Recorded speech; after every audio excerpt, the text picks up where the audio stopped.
Okay, and welcome to the show. This upload is coming to you May 3rd, 2017, and you're listening to the Post Money Plan podcast at postmoneyplan.com, where we believe empowerment comes through knowledge.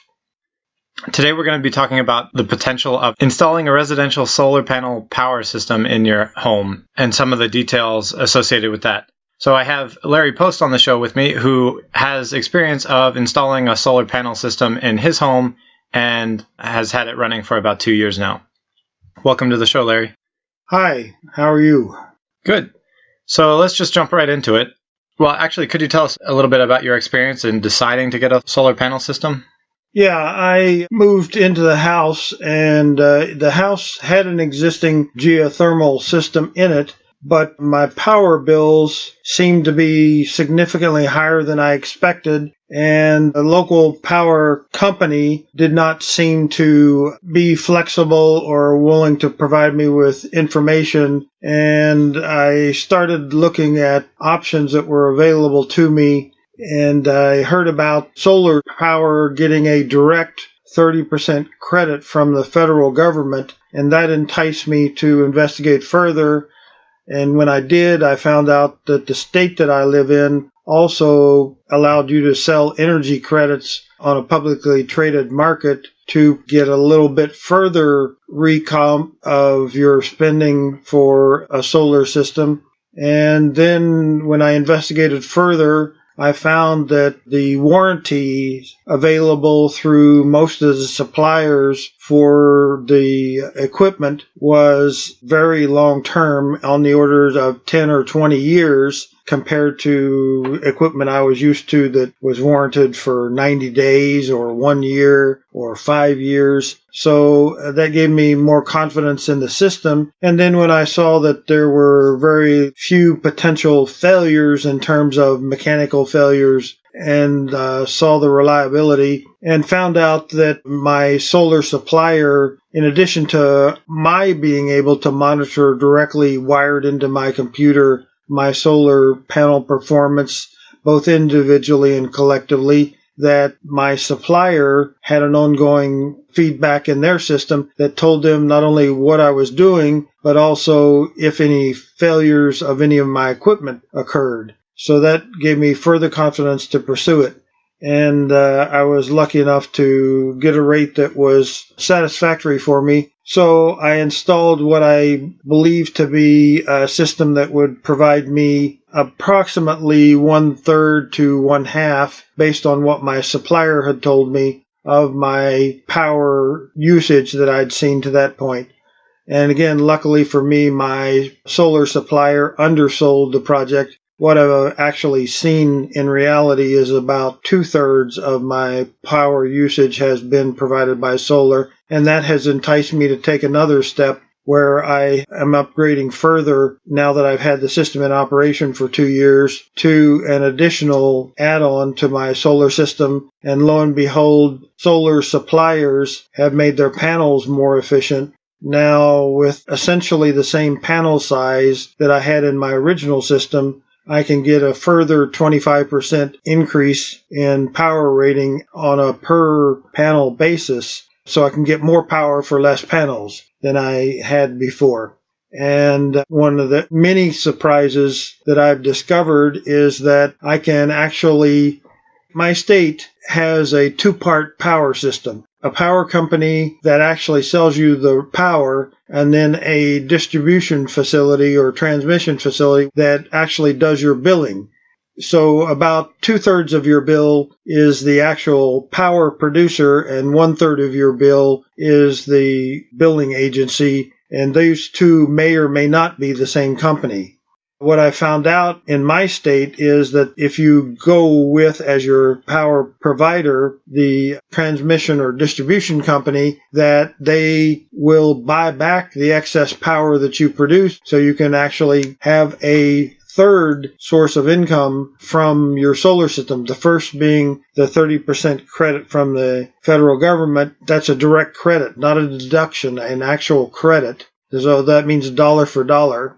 The second part being the sale on the open market of your energy credits. And now this third option of actually selling power back to the electricity provider billing agency. All right, how about let's go all the way back to the beginning of the basics in terms of what are the different power options that people have for their homes? Okay, well, let's start simplistically at first, the ones that everybody knows. Throughout the country, electricity is the standby. Then options off of that, you can have mostly limited to the northeastern U.S., but you can have oil heat.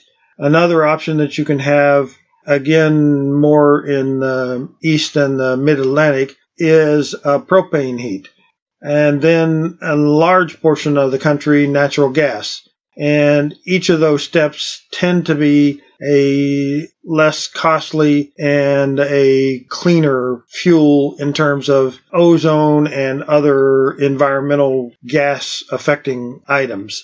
Then you can step up to geothermal, as I've already mentioned, that was in my house when I purchased it.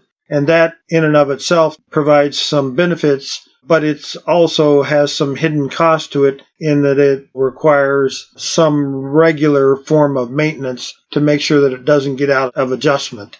You lose efficiency and your energy usage can skyrocket if your geothermal is not maintained in proper balance. Then some more traditional ones that everyone knows. You can have hydroelectric, which is basically just using gravity to your benefit. You use water in some manner or fashion to drop vertically and use that force of the dropping water to produce electricity through the vertical drop of the water. Then the other ones that everybody's familiar with are wind energy. And of course, when we think of those, typically we think of the big wind farms out in California or other locations. But those have some limitations. They're great big, typically not affordable by the normal consumer. And you must have a certain minimum wind, but also surprisingly, you must have a certain maximum wind for the operating range for those. Solar, on the other hand, for the most part, is more of a passive facility, so it does not typically have moving parts or lots of potential failures. There is an option off of that. I don't want to mislead people. There's an advancement to solar which involves a significant bump up in the cost of your solar system, but you can have a solar system that is set up to track the sun, and so it moves throughout the day and time of the year to optimize the solar gathering capacity of your system.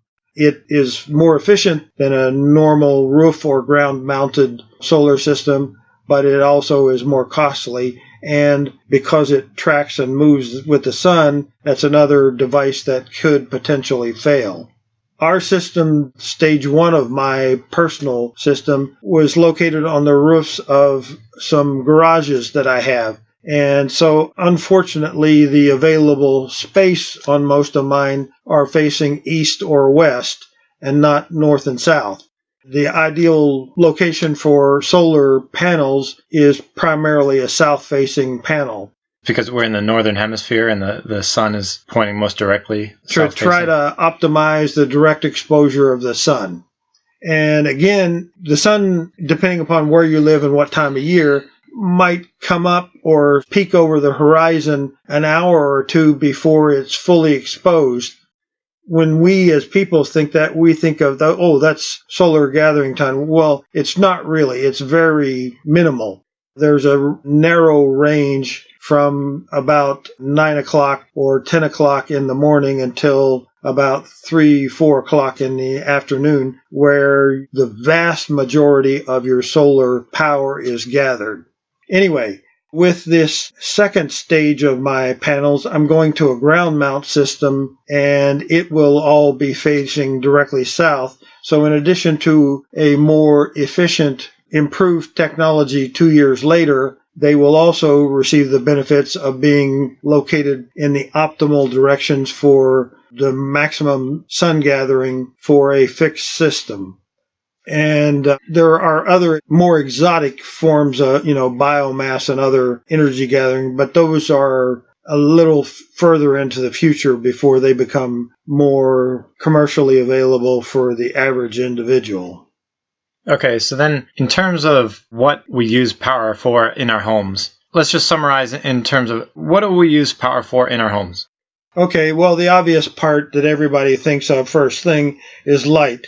And light is a user, and particularly just by sheer numbers of lights that you might have at various locations throughout your house. But on a single item basis, they are relatively small compared to a few specialty items, like, for example, a water pump for a swimming pool, or space heaters, air conditioners. Water heaters is another big user. So those are the things that may surprise a few people in terms of where their energy is being spent, for want of a better phrase. Yeah, according to the EIA, over 40% of the average household's electricity consumption is coming from space heating. So that's really the big chunk of your energy consumption through a space heater, and then other just miscellaneous electronics and appliances that you're using throughout the house. Think of your refrigerator that's plugged in and freezing things all the time, and then a water heater to have hot water in your shower. Those are the major things that are consuming all the electricity in your house. So if you have a solar panel system, what can that power in your house? Basically anything and everything. You have some initial cost involved where your house is typically set up only to receive power, not to send power back or to use power by yourself. Because most people are plugged into the utility grid? Correct. With the addition of a solar system, you have more diverse options. You can take power from the power company, but you can produce and use it yourself. And you have the third option where you can produce power and send it back to the utility company. And that can be in the form of an actual payment to you or a credit on future bills. So then, just to give people a sense of what the normal amount of energy consumption is, the EIA says that the average annual electricity consumption for a U.S. residential utility customer in 2015 was 10,800 kilowatt hours a year, which is about 900 kilowatt hours per month. Yeah, and by you saying that has keyed into me to refresh my memory on what has driven me toward solar to begin with. As I told you, when I bought the house, it already had geothermal system in it. Our first year here, I had a fairly large user house compared to the average, and we had a normal base of about twice the average we had seen for a couple of years. And then, without our knowing it, because we were not familiar with geothermal systems, our geothermal got out of balance and our consumption doubled. So I was basically consuming about 6 times what the average family was consuming. Not only was that wasting power, which wasn't something that I was thrilled about to begin with, but as you might expect, it was making outrageously large electric bills.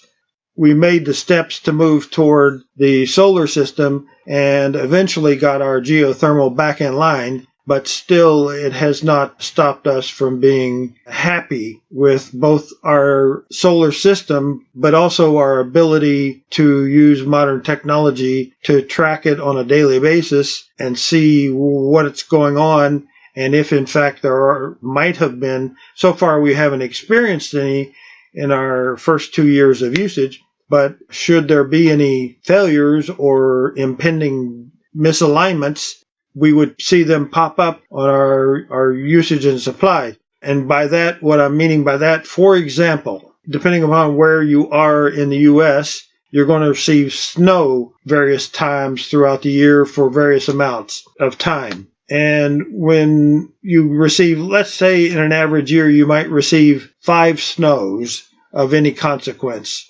Well, maybe 3 of those, the snow is such that it doesn't snow one day and warm up the next. It snows and stays cold. When it snows and stays cold, the snow stays on the panels. And I found out from my solar supplier that there is a tool available, a little rubber scraper, if you will, on an extended reach facility, so you can reach from the ground all the way to your roof, and you can pull off without damaging your panels the snow, and instead of losing power for 10 days or 8 days while you're snow covered and waiting for the snow to clear off your panels, Instead, you lose it for an hour or two before you clean it off. And you have just saved yourself a lot of money, or perhaps made yourself some money, depending upon where you are on it relative to your consumption. So just to restate that, the Energy Information Administration, or EIA, estimates that the average annual electricity consumption for a U.S. residential utility customer in 2015 was 10,800 kilowatt hours a year, or 900 kilowatt hours a month. Also, the average U.S. power price across the country was 12 cents per kilowatt hour. So if you take those two numbers together, that implies that the average utility bill was about $110 a month on electricity costs, which is, again, about $1,300 a year. That just gives you some financial perspective on some of the costs in terms of electricity. So then let's talk about first how much a solar panel system could produce in terms of electricity, and then we can go on in terms of the cost and what it could potentially save you. So in terms of what it could produce, that's obviously going to be a function, right, of solar cell efficiency and solar panel size and the amount of sunlight that's directly hitting the panels, like you mentioned, whether they're south-facing or north-facing or west-facing, because you're going to get the most south-facing in the northern hemisphere. Solar panels have what's called a max power rating, which is telling you how much they're supposed to produce in peak conditions. So that gives you an estimate of their maximum production capacity. And so the typical measure on solar panels that are out now is somewhere in a range between 200 and 400 watts. Yeah, our experience here, and again, I think ours is not the optimum condition by any measure. So our system has produced 24 kilowatt hours per panel per month. And again, basically, if you want more power, you put in more panels. You can also increase it by taking a motorized unit or by making sure that they're all south-facing. In my case, for example, I'm right near the woods, so I lose some early and late production because of shadows from the trees. All of those can be made enhancements over what I've seen. I guess what I'm really saying is I don't think I have the optimal, and yet I've seen significant results that I'm more than pleased with. Okay, and then in terms of the cost to install a solar panel system, the average across the country is apparently about $3.35 per watt to install, which, based on the average system that's installed, we're talking about $16,800 in total installation cost for a solar panel system before tax credits. And like you mentioned before, the government offers a 30% tax credit, so that would equate to about $12,000 after the tax credit for the average solar panel system. So then bring us back to some of the details on things and ways you're saving money potentially once you install a solar panel system. So tell us again about the tax subsidy. Okay, the biggest and most immediate impact is in the year that you install the system, you get a direct 30% reduction in the taxes that you owe to the federal government. 30% of the cost of the system. 30% of the total cost of the system. So, for example, if your system cost you $10,000, that means that you have gotten a $3,000 return from the government in the taxes that you would have otherwise paid. So if you would have paid $3,000 in total, you get it all back. That's a direct $3,000 back to your pocket. And that's a federal tax credit that's called the Solar Investment Tax Credit. Correct.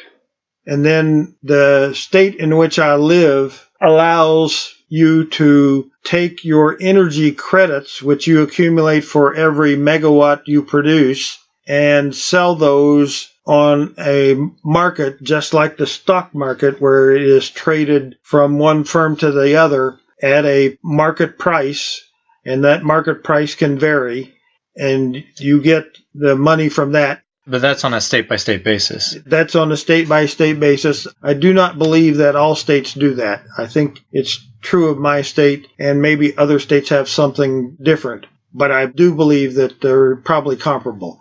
At any rate, that price may vary that you get, but when your credits are sold, in my case, I have chosen to vend it out to a third party.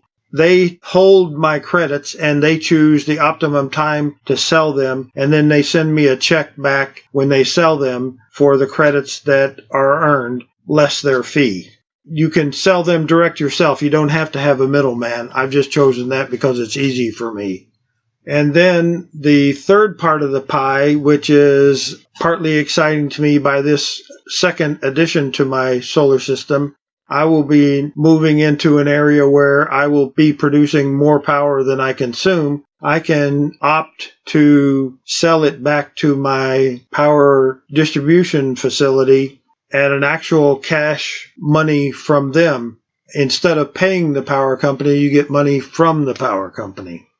And that's because in certain states, the utility companies are required to generate a certain amount of power from solar sources. And so then the utility company will then pay you for those credits, and they actually call those solar renewable energy certificates. And so they'll give you SRECs. Yes, SRECs is the shortened version. So if the average solar panel system is costing just a little under $17,000 to install, or $12,000 after tax, and the average home is consuming $1,300 a year of energy, if you were installing a system that covered all of your energy, that'd still take you almost 10 years to recoup your costs. But then it's essentially you're operating for free in terms of electricity? That and the other parts, remember, you have left out two pieces of the pie in that analysis. You're not including the payback that you get for your SRECs, and you're also not including the potential payback from excess production. In other words, you use, for example, $1,300 worth of power, but if you produced $1,500 worth of power, you got $200 back in pay, direct pay, for the excess production. Okay, so your payback period is reduced by those other factors. In addition to the feel-good effects, part of the reason to do anything solar is also it makes you feel good because your CO2 production is dramatically reduced. Okay, so overall, you've had a solar panel system for 2 years, so it's still early on in the life cycle of owning such a system, but you're saying in your particular case, you feel like it's going to pay off nicely and you're happy with it, you're saying? Yes, in other words, when I did the original, tend to be a numbers type guy, and when I did the initial calculations, it looked to me like it was going to be about 10 years or more before I got a payback on my initial investment, even though it would pay me for the rest of my life. I was from a business background where things should pay out much quicker than that. The pleasant surprise on installing the system was the performance has exceeded the expectations, and it looks like they will only improve. So I expect a much improved payback versus what I was led to believe, plus the feel-good benefits of saving the environment. Just as a last thing, are there any things that you think people should watch out for if they are considering getting or installing a solar panel system that you've figured out? Well, I don't know enough about it, but at the time that I went with my original solar supplier, there were only legitimate businesses out there. I see on the market now solar supplier that seems to be offering a solar system with no first cost, and that seems to me I would be very leery and cautious about getting involved with someone or something like that. It's important that you're dealing with somebody who's straight up and honest and will be there to support you. The warranties, I'd say, are an important thing. Try to make sure that you're getting the optimum warranties because they are out there. Those can truly benefit you and make you rest easy that you haven't invested a whole lot of money with no safety net to protect you in case equipment fails. The safety net is out there and it has a long life. My personal take on it, though, is that all these things, you have to weigh your own personal situation and account for all the variables that are specific to you, because something that works for one person isn't necessarily going to work for the other, especially when it comes to the numbers and how things add up. Yeah, I guess just to reinforce what you're leading about, my whole life, I would not have considered solar simply because the first cost is high. By first cost, I mean simply the price that you pay your solar provider. The upfront cost. To buy the equipment and install it and set it up for operation. But I made that leap of faith, and I am quite happy that I did it, as exemplified by my willingness to go to step 2 here and move forward to further solar production. I believe it's not only is it a good thing for humanity and the planet, I think it's good economically and makes sound business sense over the long haul. Okay. Well, that pretty much covers everything that I wanted to touch base on. Oh, just one more, and this is a little bit long-range speaking, but energy from any source has a limit. But the longest limited energy out there, and I mean limit in terms of time, is simply the sun. The sun is going to last a very long time. So that's one of the outstanding things about solar power. Oil may be more found or maybe not. Natural gas may be more found, maybe not. More people needing more consumption. It's not renewable. Well, solar power gets renewed every day when the sun comes up. Unless it's cloudy permanently. Even when it's cloudy. Oh, that's one of the real pleasant surprises. The other day, it rained from the time I got up until the time I went to bed, and yet, admittedly, it was small, but there was about 10% of a good day in production. Somehow, all the solar energy still got through all that rain and clouds, and even on that miserable rainy day, we got about 10% of what we would get on a nice sunny day. Okay. Well, I want to thank you for coming on the show. You're welcome. I hope that maybe somebody can receive some benefit from this and maybe some thoughts for them to consider for their own future. All right. So we'll catch you next time on another episode of the Post Money Plan podcast.